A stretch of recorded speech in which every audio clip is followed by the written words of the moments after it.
In Staring at the Sun, Overcoming the Terror of Death, Irvin Yalom said that self-awareness is a supreme gift, a treasure as precious as life. This is what makes us human, but it comes with a costly price, the wound of mortality. Our existence is forever shadowed by the knowledge that we will grow, blossom, and inevitably diminish and die. Viewing this reality from another perspective, Steve Jobs said, "Remembering that I will be dead soon is the most important tool I've ever encountered to help me make the big choices in life. Because almost everything, all external expectations, all pride, all fear of embarrassment or failure, these things just fall away in the face of death, leaving only what is truly important." This issue is the forefront of the work of our last speaker today, Professor Sheldon Solomon.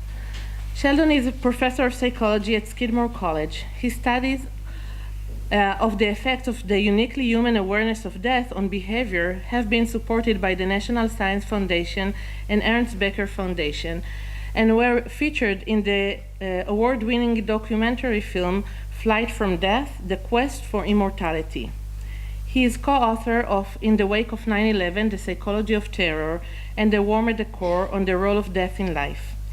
He is an American Psychological Society Fellow and a recipient of an American Psychological Association Presidential Citation of Lifetime Career Award by the International Society for Self and Identity, and the Association of Graduate Liberal Studies Program Annual Faculty Award.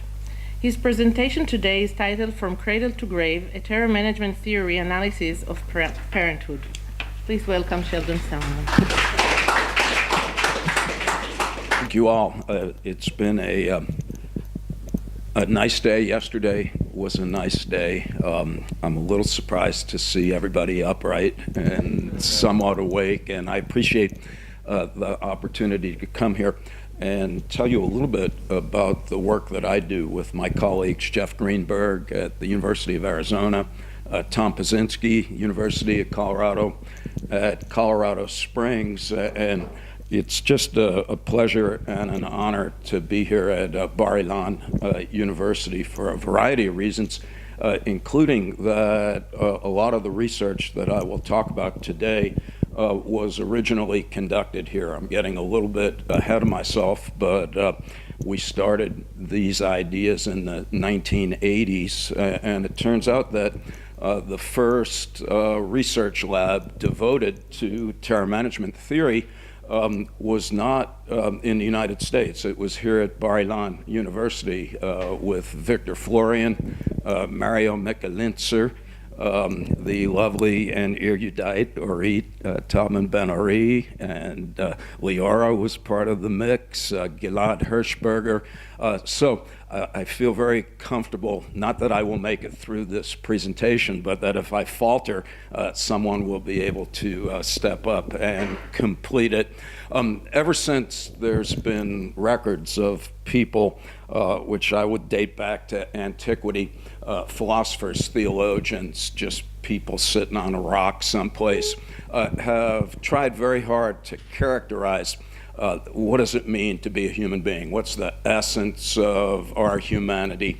And I trust that most of you are familiar with the term Homo sapiens, the idea that we're uniquely wise or rational creatures. Thankfully, we don't have enough time today to debate whether or not we are worthy of that designation. That's not the point.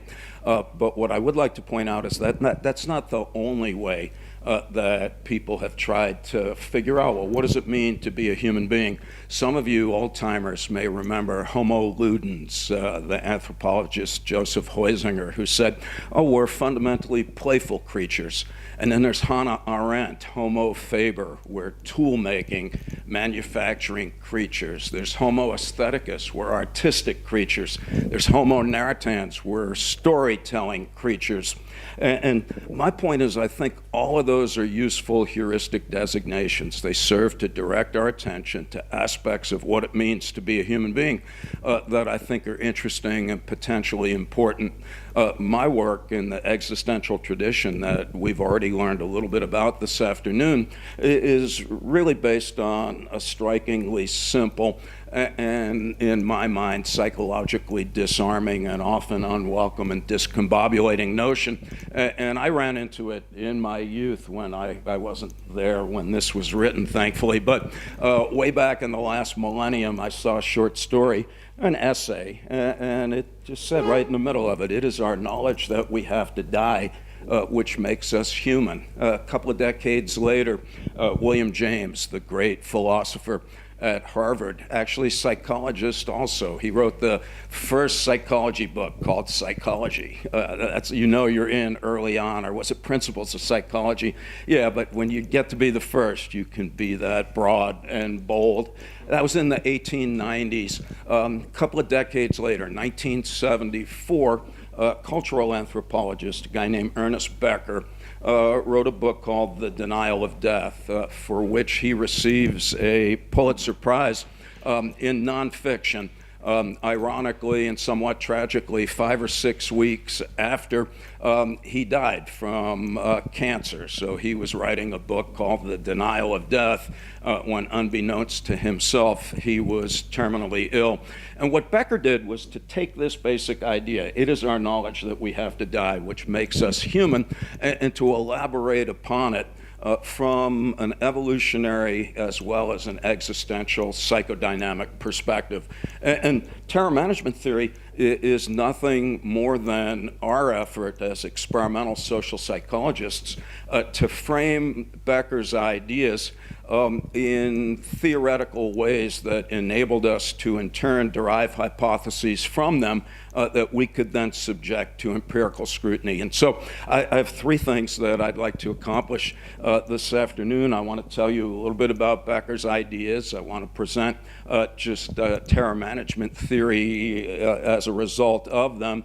I want to describe the basic research that has been done, at least a classic comic book overview of it, and then I want to use those ideas to talk about how a terror management perspective might inform our understanding of some of the aspects of the transition to parenthood and having children. All right, so very quickly, what Becker does is to start with what I hope is a familiar and non-controversial assumption based on Darwin, and that is that human beings are very similar to all other forms of life in that we come into the world with a basic biological predisposition towards survival, not only in the service of self-preservation, but also in the service of reproduction.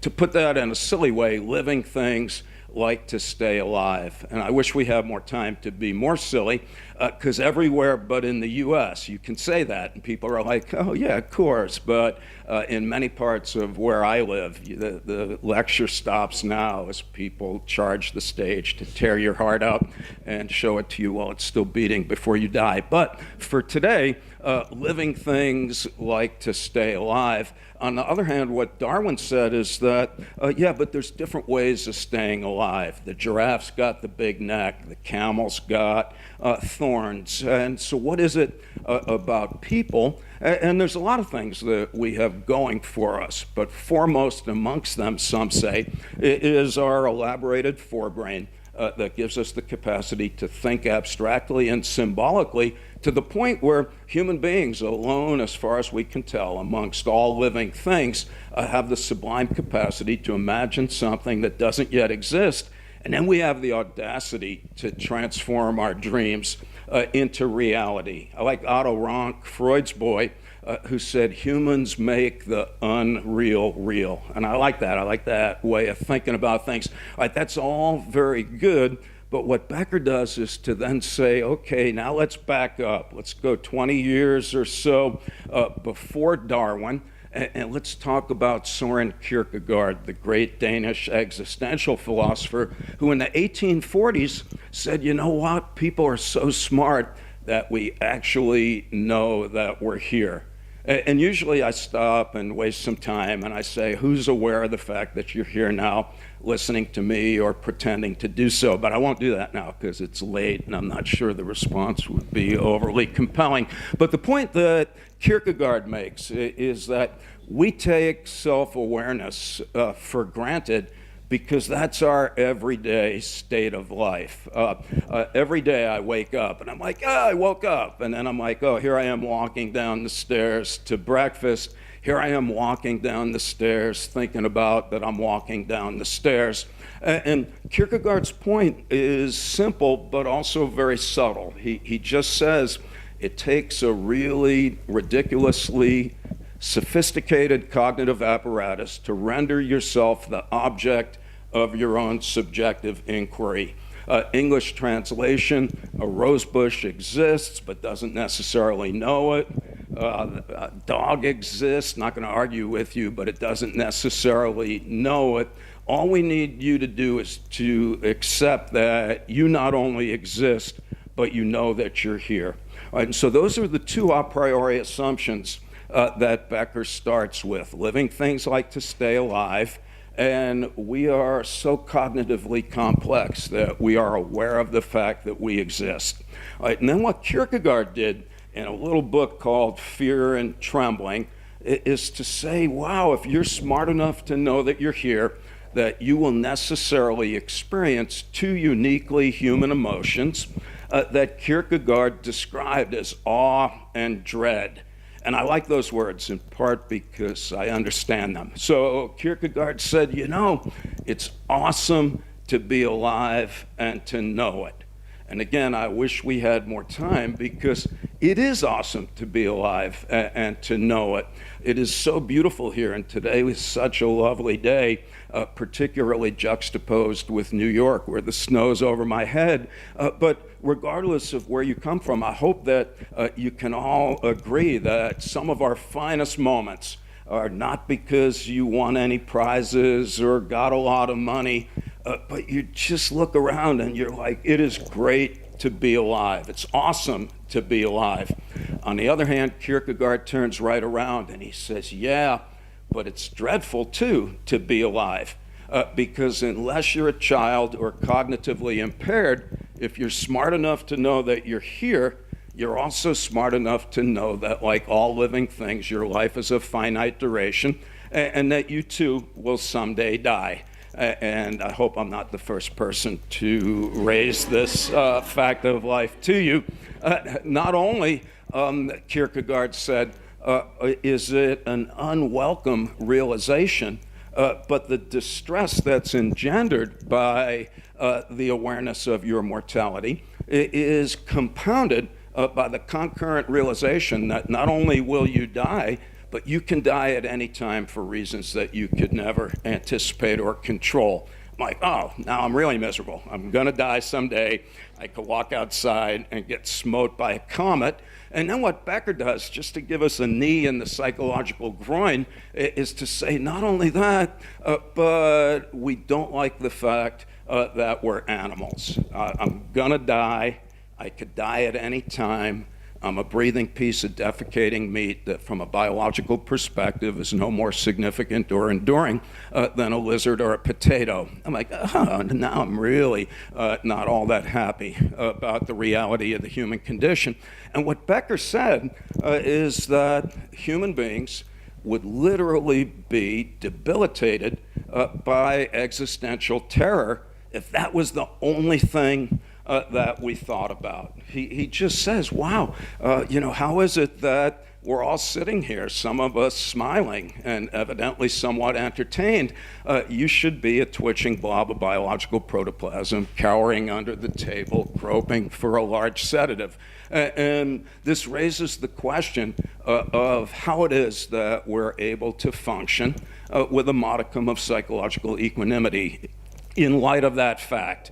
Right? And what Becker says is that our ancestors managed the existential terror engendered by the awareness of death, not necessarily explicitly, but they did so through the construction and maintenance of what the anthropologists today call culture.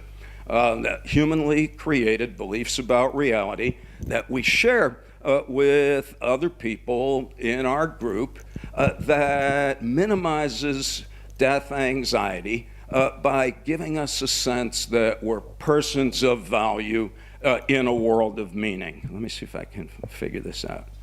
No? Got it? Maybe. What do I do next? Vera, help me.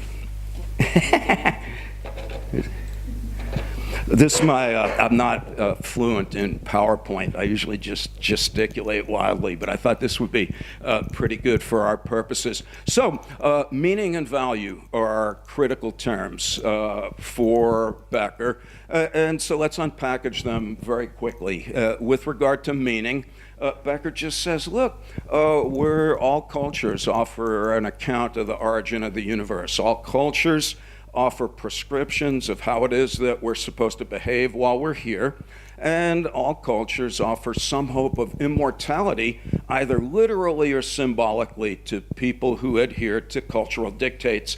You're all familiar with literal immortality. Those are the heavens, the souls, the afterlives, the reincarnations of all of the world's great religions.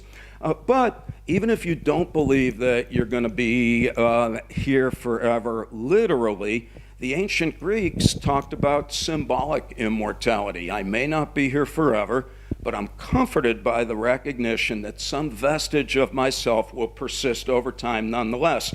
Maybe from having children, maybe from amassing great fortunes, maybe from producing a great work of art or science.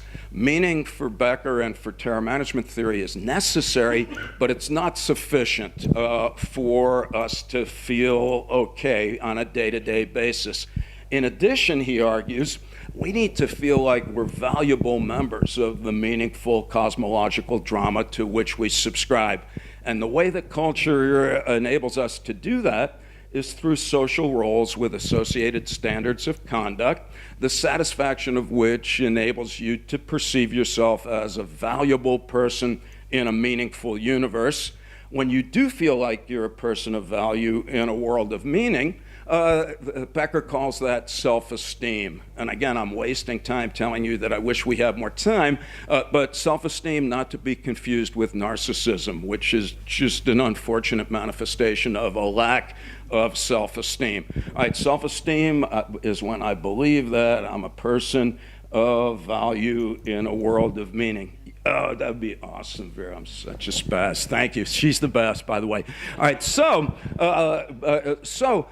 because of the protection that is afforded by these psychological structures, terror management theory posits that people are highly motivated to maintain faith in their culturally constructed belief systems, to maintain an adequate level of self-regard, and also to maintain close relationships with significant others. I know this is an important friendly amendment to terror management theory, and I'm happy to talk to anybody about this, but this is the result of work that originated at Bar-Ilan. Victor, Mario, Gila, Leora, Orit did both empirically as well as theoretically, theoretically as well as empirically, juxtaposed terror management theory with attachment theory. And so with that in mind, let's keep going. And so how do we know if there's any credence to these ideas? I wish I could tell you that terror management theory was immediately recognized by our peers and that we received numerous accolades, but in fact it was universally loathed and took almost a decade before anybody would publish our work. In fact, the first paper that we wrote took almost 10 years to publish. And the original review of it was a single sentence. I have no doubt that these ideas are of no interest whatsoever to any psychologist, dead or alive. And it's like, wow, that's harsh. So anyway, I was like, wow. So I was pissing and moaning to the editor of the American Psychologist, because that's where we sent the paper. And I was like, dude, you should publish our article. And he's like, dude, you're experimental social psychologist. You should produce some evidence. And I was like, oh, okay. I knew our PhD would come in handy someday. So this was 35 years ago, and what we have done since is to develop some paradigms and to do some experiments that we think has provided a compelling convergent body of evidence in support of these ideas. All right, Vera, thing number one. We did first a series of studies demonstrating the anxiety buffering properties of self-esteem. So in a typical study, we might raise self-esteem momentarily by giving people false feedback on a personality or intelligence test, and then we might tell them that they're about to receive painful electrical shocks while we measure anxiety and autonomic arousal. And indeed, momentarily elevated or dispositionally high self-esteem reduces anxiety, both self-report and autonomic arousal, in response to threat. There's now dozens of studies that have corroborated this idea. All right, next, and thank you, Vera. Most of the studies, I would say, almost 1,000 now, are based on what we call the mortality salience paradigm. The logic here is very simple. If cultural worldviews and self-esteem and close relationships serve to mitigate existential anxiety, then when you remind people of their own mortality, which we call mortality salience, well, that should magnify the need for the protection that those psychological structures afford, and we should be able to detect that by efforts to bolster faith in the cultural worldview, efforts to boost self-esteem, and efforts to fortify close relationships. Next one, Vera, thank you. In a typical study, we bury in the middle of a packet of personality assessments two open-ended questions. Please briefly describe the emotions that the thought of your own death arouse in you, and jot down as specifically as you can what you think will happen to you as you physically die. In control conditions, people think about things that are unpleasant but not fatal. An exam, having your leg amputated in a car accident, going to the dentist and having a tooth pulled without anesthetic, giving a talk in public and vomiting on the people in the front who are not all that pleased about you thereafter. Other ways we manipulate mortality salience include having participants fill out a death anxiety scale. Sometimes they watch gory videos. The more clever ones, I think, are being interviewed in front of a funeral parlor as opposed to in front of a grocery store. And the most, I think, methodologically savvy approach is when we subliminally expose participants to the word dead or death at 28 milliseconds, so fast that no one knows that they have, in fact, got death on their minds. All right, let's keep going, and let me see what I say. All right, so what do we know very quickly? All right, we know that when you're reminded of your mortality, you like your people more and you hate people that are different. So one of our first studies in Arizona, Christian participants reminded that they're going to die. They liked Christians and they hated Jewish people. And this is not about Christianity. The 5 Jewish people in Arizona were busy that week. So if you come to Israel and remind Jewish people that they're going to die, they like Jewish people more, and they dislike people in other outgroups.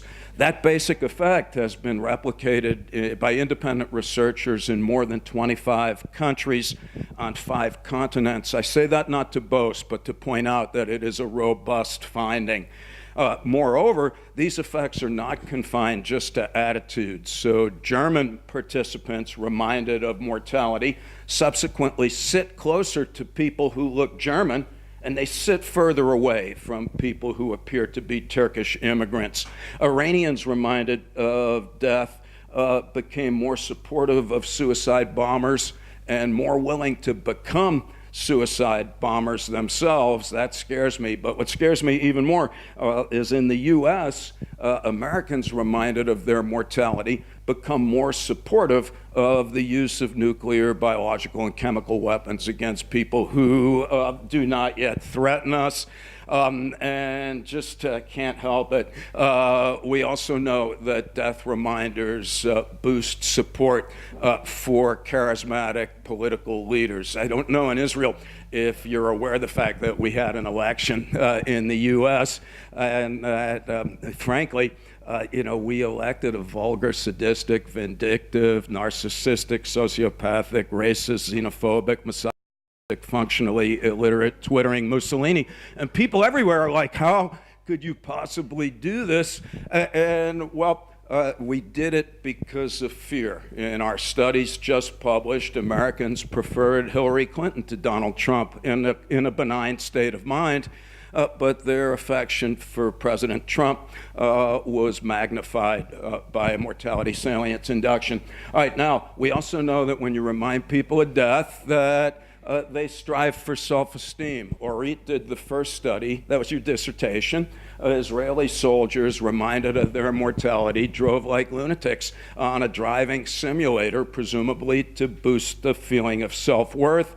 Smokers who base their self-esteem on smoking say they're going to smoke more when you remind them of death.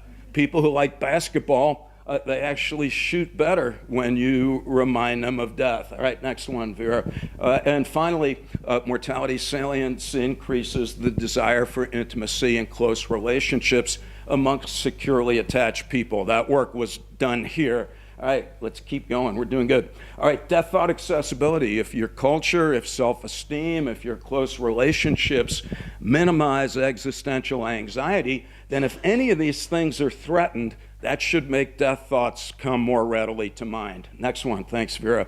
What we usually do here is borrow a task from Dan Gilbert and Dan Wegner at Harvard, and it's a word stem completion task. The COFF, it could be coffee, could be coffin, that could be skill or skull. And when you do subliminal death prime, sure enough, you get more death-related word stems.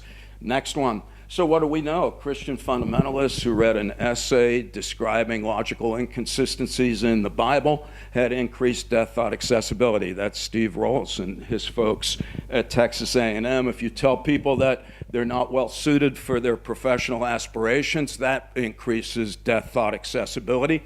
If you ask people to ponder the dissolution of a close relationship, that increases death thought accessibility.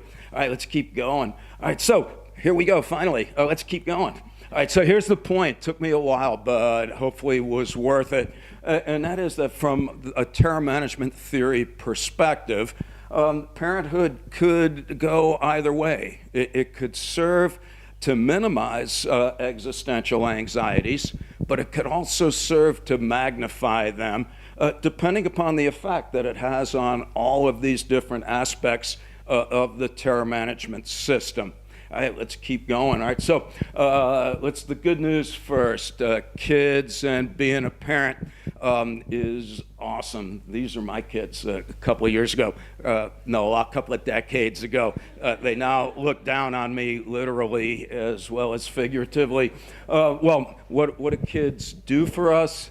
You get a touch of literal immortality to the extent that any of you are comforted by a subset of your genes ambling into the next corporal container, despite the fact that you may not be around to see what happens thereafter. But I think a lot of the action is probably with regard to symbolic immortality. Who's a parent here? I suspect many, not everybody, but you can't help but notice there's Orit's two sons and there's genetics. When your kids look like you, that's like awesome. My daughter over there, when she was 2, my wife was livid because I taught at the University of Arizona, and she came from the mall one day, and she's like, "You're not going to be able to believe this. I was at the mall, and Ruby is running around, and some kids said, 'That looks like my psychology professor.' And I wasn't there, and they didn't know that I had a kid. And she's like, 'You bastard, she looks just like you.' And I was like, 'Oh, that's awesome.' here's my son, and he has the same sophomoric sense of humor that I have. Ruby's a big fan of chocolate ice cream and pickles, not necessarily at the same time, but I love that. And I'd already asked you if you have kids, who named your kids? I know you did, but names are also a good way to continue what's important to us. So this is my daughter Ruby Tuesday Solomon, named after a song of yesteryear. She didn't like it at first. She'd go around, she's like, my name's Ruby, and people would be like, oh, Ruby Tuesday. And she'd be like, oh, how did you figure that out? And this is Sam David Solomon, named after three of my favorite figures in the Old Testament: Samuel, strength; David, courage; Solomon, not me, but wisdom. And I think that's pretty good. And then our kids also boast their confidence in our cultural worldview. They, like many children in the U.S., literally grew up saying, I will do anything but what you do. And we're like, fine, do whatever you want. My wife Maureen is a therapist. Our daughter Ruby is a therapist. My son Sam is now a teacher, and I sometimes pretend to be. Oh, I'm not the least bit pleased by that. That's awesome.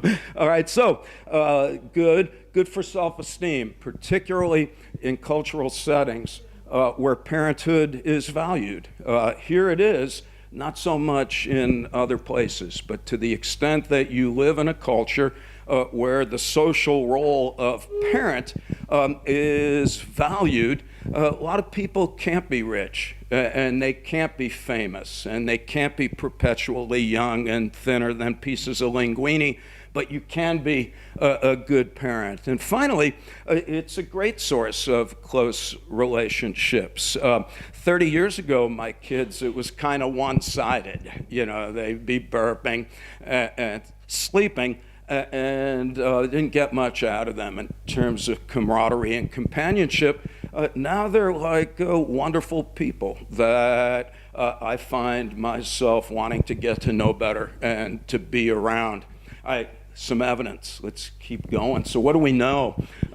We know first that in the U.S., amongst Christian participants, a mortality salience induction increases self-reports of intentions to name your children after yourself. In the Jewish tradition, this wouldn't happen, but in this study, it did. And then we know in another series of studies by Fritsche and colleagues in Germany that young German adults were reminded of their mortality.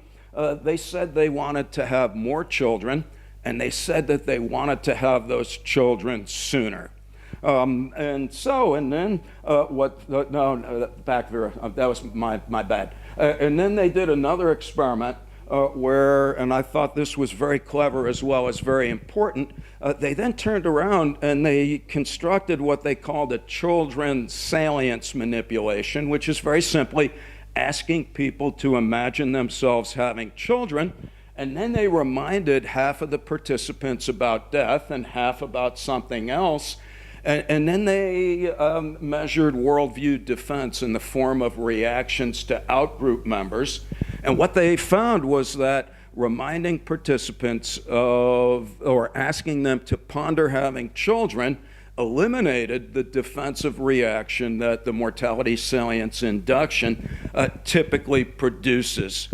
All right, next, and thank you, Vera. So, important caveats to those findings. And this is, by the way, just a selective subset of a bigger literature that I tried to do a better job of describing in the book that a lot of us have contributed chapters to. I look forward to seeing yours, and if this is of interest, I hope I did better in the chapter in terms of citing work and making some of these arguments a little bit more elaborate.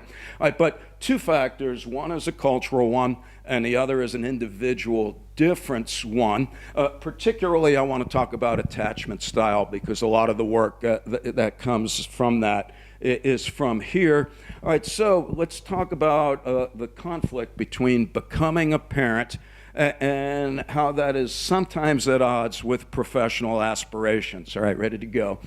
All right, so Weisman and Goldenberg in Holland replicated the study, the mortality salience, how many kids do you want to have and how fast do you want to have them, but they got an unexpected interaction between the gender of the participant and their responses on the dependent measure. Specifically, they found that men reported wanting having more kids after being reminded of death, but women did not. And that same interaction has been obtained in another study by different authors in England.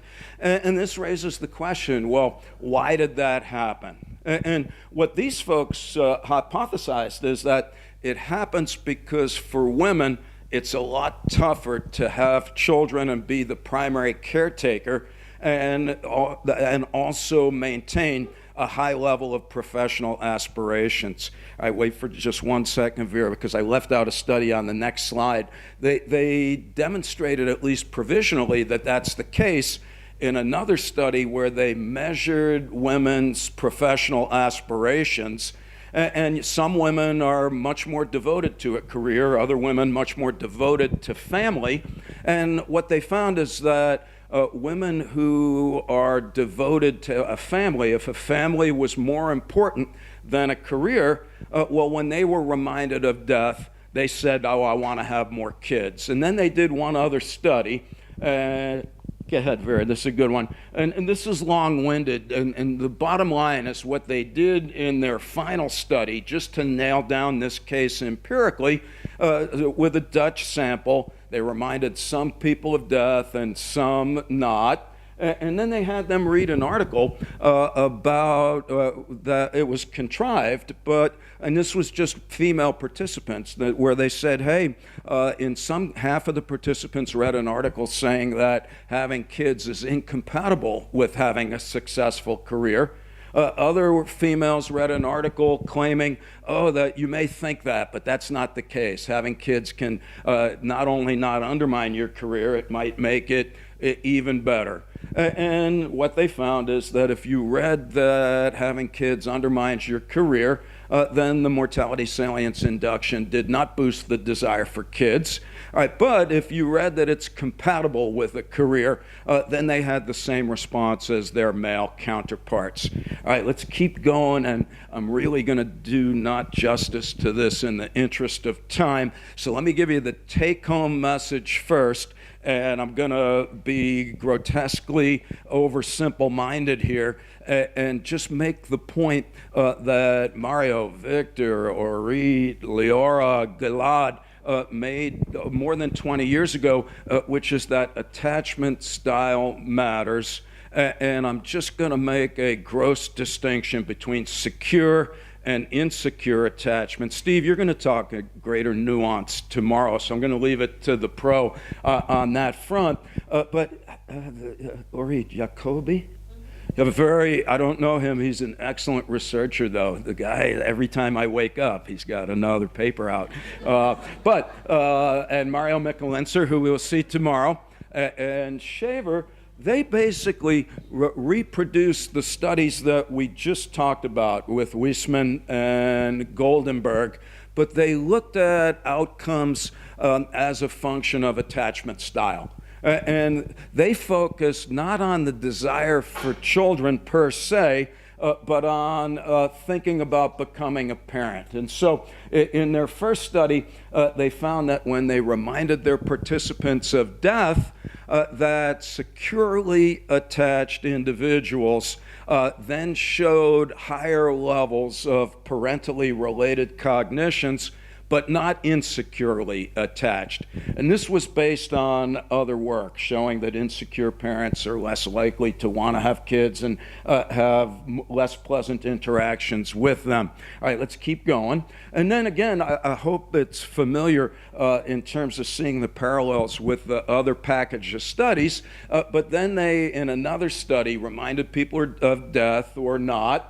And then they asked securely attached and insecurely attached people to imagine becoming parents, and then they measured death thought accessibility. To make a short story long, they got a three-way interaction, but the important point is that securely attached participants who thought about becoming a parent did not have higher death thought accessibility, whereas the insecurely attached people did. And this is pointing out that, at least in certain circumstances, just the thought of being a parent or having a child could serve as an existential anxiety buffer.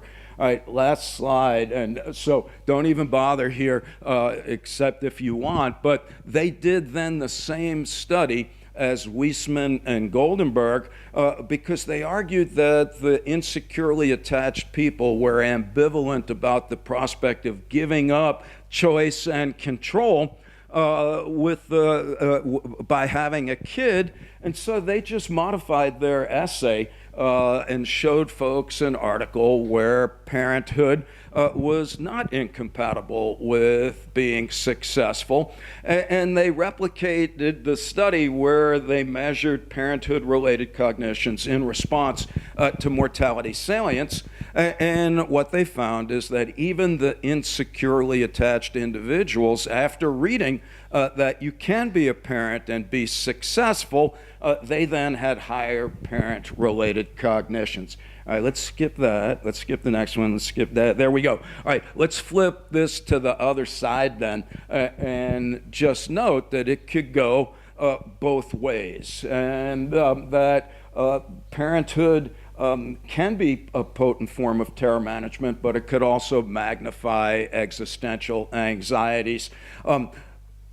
In some cultural settings, like in the US, where I was joking yesterday that having kids, like, that's okay, but it's no more impressive than having a poodle or a Porsche to many Americans.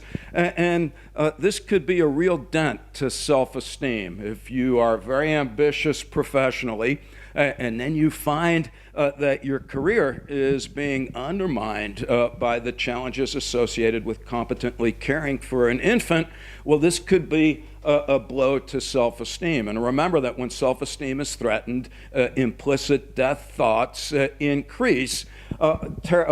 Becoming a parent could also serve as a not so subtle cue that the meter is running. And I don't know if any of you had this feeling, but I was delighted to have kids and I still am, but I distinctly remember being like, oh man, now I'm not a kid anymore. I kind of finished my lap around the track of life, and now it's time for me to hand the baton over to the next generation. Moreover, the procreation of a child through an act of sex, and then the rearing of a child just completely surrounded by bodily fluids, is a sometimes not so welcome reminder of our physical and corporeal nature. And there's a whole body of research that Jamie Goldenberg has spearheaded that shows when we remind people that they're animals, that increases death thought accessibility. When we show people pictures of bodily fluids, vomit, urine, feces, all the things you're painfully familiar with as a parent, that increases death thought accessibility. When you ask people to ponder the physical aspects of sexual intercourse, that increases death thought accessibility. On top of that, Norit has done some very fine work in this domain. Turns out that there's some work, you did this with first-time Israeli mothers, when you ask them to ponder being separated from their children, not permanently and not due to a disaster, just a momentary separation. That also increased death thought accessibility. And on top of that, sometimes having kids is at the expense of other close relationships. Sometimes your friends that don't have children, you're not quite so close anymore when they don't want to be ankle deep in vomit coming in your house, listening to you show them, or making them watch yet another Avogadro's number of baby pictures. All right, let's keep going. All right, so regardless of the source of the No, let's get, no, one more. No, go back, one more. All right, regardless of what is undermined, if it's self-esteem, if it's being momentarily more aware of your age, if it's a reminder of sex or animality, if it's separation anxiety, every one of these phenomena has been empirically demonstrated to raise death thought accessibility. And death thought accessibility has in turn been shown to magnify other psychological difficulties. So, for example, and very quickly, in clinical and subclinical populations, death reminders increase spider-phobic fear of spiders, increase the amount of time that OCD people spend washing their hands and the amount of soap and towels that they use, increases self-imposed isolation of socially anxious people, and increases retrospective reports of peritraumatic dissociation, which is thought to be a precursor of PTSD by some. All right, let's wrap it up because I'm not going to go over time, and I have 1 minute and I have 58 seconds, 57, 56. All right, so conclusions. My hope is that thinking about parenthood from an existential perspective, not just TMT, I think Yolom has a lot to add to the existential mix. I hope it is useful to therapists. My sense is that any good therapist has an existential bent, even if they won't admit it. You're like, oh, I'm CBT. It's like, yeah, but you're human, so you have some existential flair. And I think in some political settings, that some efforts are in order to alter cultural values in order to make parenthood held in higher regard. Other cultural settings, there may be some work to do in order to make folks who choose not to have kids not feel like social lepers as a result. And then, as silly as it sounds, maybe parents might benefit from thinking about these ideas, and I know that I certainly have. All right, I'm 5 seconds over, so thank you very much, and thanks for coming.